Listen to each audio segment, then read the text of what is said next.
dernières années, de plus de 10 ans maintenant, les Togolais se plaignent d'un phénomène. C'est le phénomène des impôts. Eh bien, on taxe les gens sans pitié au Togo. Le Togo est l'un des rares pays où on taxe les gens sur le chiffre d'affaires au lieu de les taxer sur les revenus. Dans un pays normal, on vous taxe sur vos profits en fait. Quand vous êtes une compagnie, vous avez investi 5 millions, vous avez fait un chiffre d'affaires de 10 millions et que votre profit est de 2 millions, on vous taxe sur les 2 millions. Le Togo, lui, vous taxera sur les 10 millions de chiffre d'affaires, ce qui n'a pas de sens.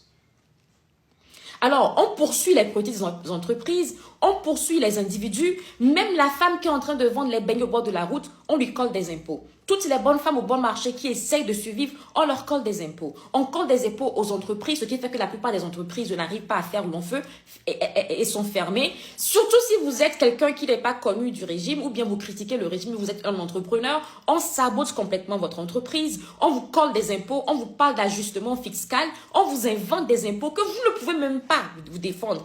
Il n'est pas possible au Togo d'aller à la justice et de dire que non, l'État m'a pris plus d'impôts qu'il n'est supposé prendre. C'est fait de façon complètement arbitraire. Eux, ils décident unilatéralement de ce que vous devez comme impôt et vous devez leur payer ça ou rien ou on ferme votre compagnie, votre entreprise ou votre initiative. Donc, l'État augmente les impôts. Pourquoi? Pour pouvoir augmenter les revenus.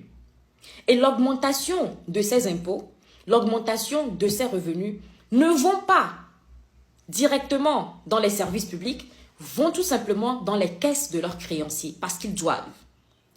Alors, cette année, comme je vous le disais au début de cette vidéo, le Togo a octroyé 390 millions de dollars du FMI, 600 millions de dollars de la Banque mondiale, pratiquement presque 1 milliard de dollars en moins d'une année, entre mars et juin 2024. Ce qui veut dire que, au niveau de ces deux institutions seules, ils ont pris près de 600 milliards de francs CFA que vous, citoyens togolais, devez rembourser au cours des prochaines années.